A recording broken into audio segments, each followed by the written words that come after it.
Our very special guest is Lieutenant Governor Kathy Hochul. Thank you for coming and reaching out. Thank you very much. I'm happy to be here. This is a first for us to have somebody from the Como administration come and speak to us directly. Once again, we want to thank you for accepting our invitation. I would like to begin our discussion by asking you to share with our audience a little bit about your professional background, first as an attorney, then as a local public servant. Well, I appreciate you asking, and a lot of your listeners probably don't know who I am. I am from Buffalo, New York, the other side of the state, but I think we have a lot of commonalities with people from upstate and downstate, and that's something I've been working on a lot with the governor. But I think before you talked about my passion for public service, you have to go back to my upbringing. My grandparents were immigrants from Ireland, and my father worked at the Bethlehem Steel Plant as a laborer. I come from union blood. I had a lot of uncles who worked in the union movement and a lot of family members. So I come from a rough and tumble steel town. And I think that sort of reminded me how important the labor movement is and became part of my upbringing, but also public service. I had parents who were very enlightened at the time and back in the 60s, and they were involved in a lot of initiatives such as housing opportunities made equal, so we could be integrating our schools and our communities at a time when those were not popular issues. I was involved in Vietnam War issues as a child with my parents and the peace movement. And so I think all that formed the fabric of who I am and why I feel so passionate about public service and why I have a law degree. But I was drawn to public service really to just help other people, better people's lives, and in some way, live what I was taught in my religion, which is to do unto others and to make people's lives better. And so I found my niche and my calling, I guess you'd say, in public service. It's interesting. We have a friend that moved from Queens, went to Buffalo for college, and I say never returned.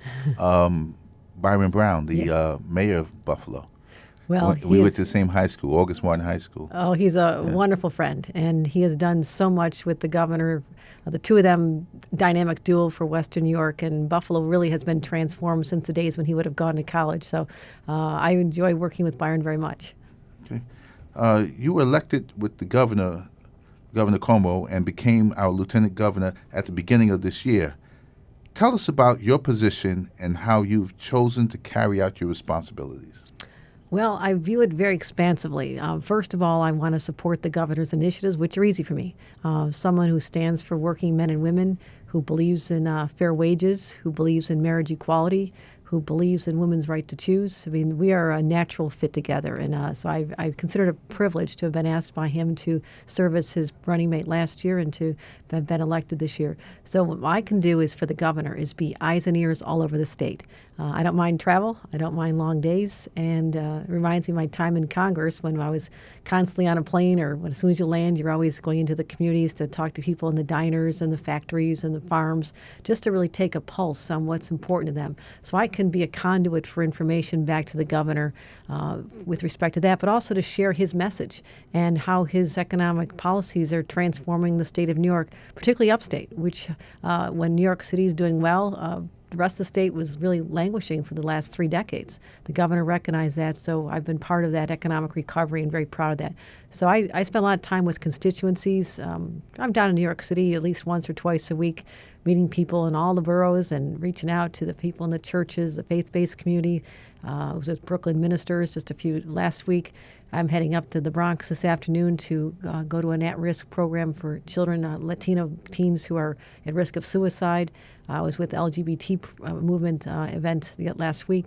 So I feel that I also can represent the governor in so many different formats where he's very focused on state issues. I can be out there with the people on his behalf and bring messages both ways.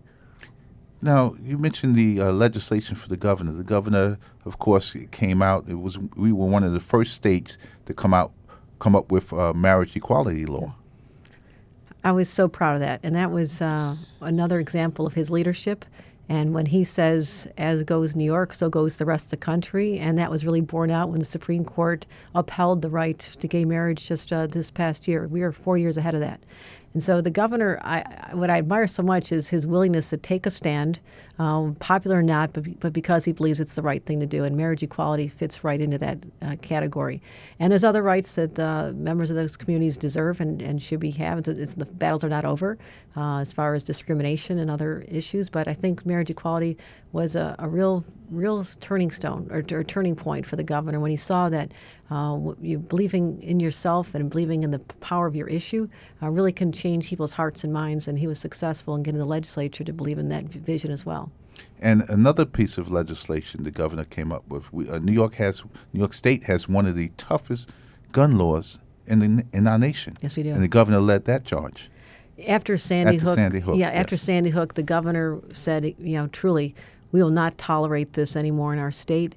And he believes in the Second Amendment. He's a gun owner himself. It's a whole cultural phenomenon, particularly in upstate, where it's for sportsmanship and marksmanship and other activities. But what we see here in the streets of New York City and the shooting of one of his top aides over the past weekend, it just was a resounding call for action, saying, yes, we have the toughest gun laws in the nation, but as long as other states don't, and Congress doesn't have the courage to stand up and have nationwide background checks to keep the guns out of the hands of criminals and the mentally ill, we are all still at risk because it takes no effort for illegal gun traffickers, to flood our streets with guns, not from New York, but from other states. And that's why he used this opportunity to say again, we're not finished with this battle yet.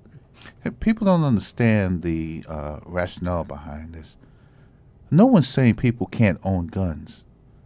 We're just saying we want to know who owns the guns, and two, we want to make sure that they're qualified and mentally capable of possessing such weapons through background checks.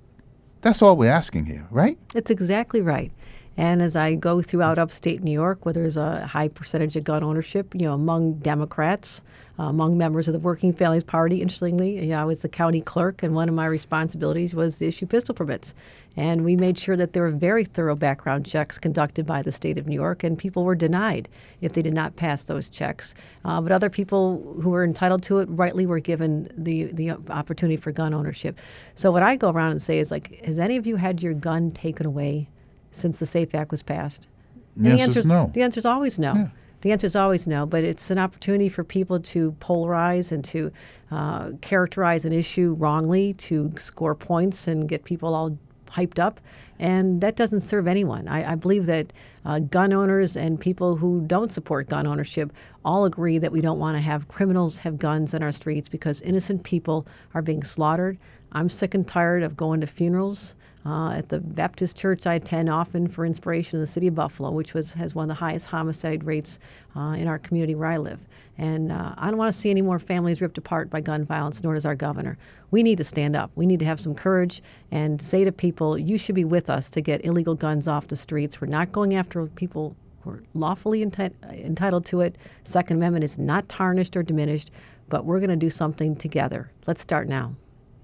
And another piece of legislation or another initiative we hear so often, by the time this will be airing, we're talking about the minimum wage being raised to $15 an hour, and a nationwide movement to have minimum wage raised to $15 an hour. And we believe the governor is leading that charge. He sure is.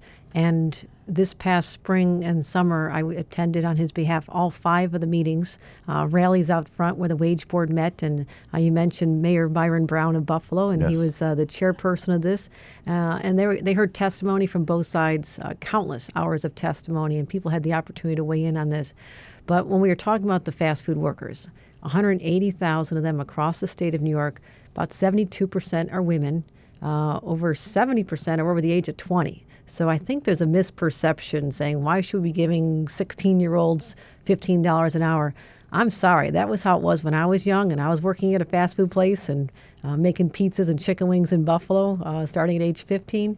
No longer. These are people trying to support a family. About 25% are women with children at home, and they deserve better, particularly when you look at the obscene profits of the CEOs and the companies running these corporate conglomerates.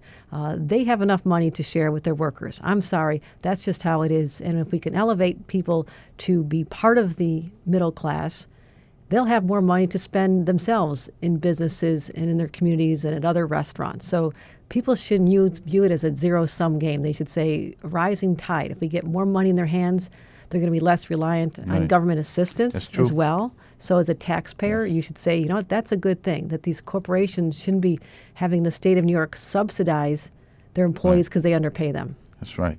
The workforce is getting older in fast food industry. It's no longer teenagers, college students. It's not working men and women, parents. Yes. Yeah. Yes. And a lot of senior citizens who Yes. thought they were going to be able to retire at a certain age and they can't make ends meet on a fixed income. So those are the people that we're trying to elevate, give them some dignity as they're either raising a family or entering their golden years. What's wrong with that? Nothing's wrong with that.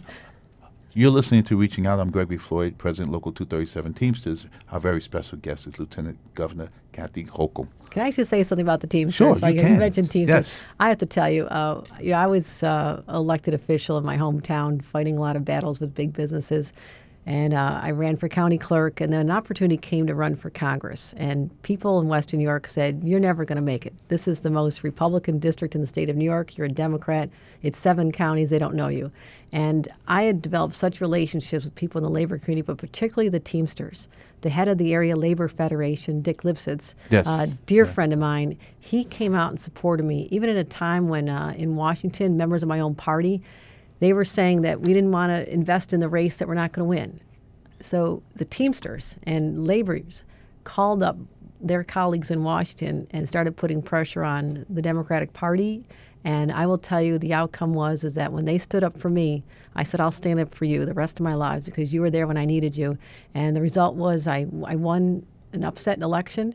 And every chance I had, and will continue to do so, I thank the members of those unions, the leadership, for the financial resources, but more importantly, the boots on the ground, the knocking on the doors, the constant messaging that really turned the tide in my favor at a time when I was trying to fight the Paul Ryan budget and make sure that they didn't mess with Medicare. They were trying to turn it into a voucher program at the time, and that was one of the signature issues I was running on in my race back in 2011. But I just wanted to thank you representing a lot of good men and women from the Teamsters because you had my back when I needed it. Well, thank you. And we have 3 joint councils here in New York State. And, of course, you came to our meeting up in Lake George. And when the 3 joint councils get together, we believe we could do a lot of things for New York State. And we enjoy working with elected officials who have working men and women and the public's interests at heart. Thank you. Thank you. Unfortunately, that's all the time we have for Reaching Out.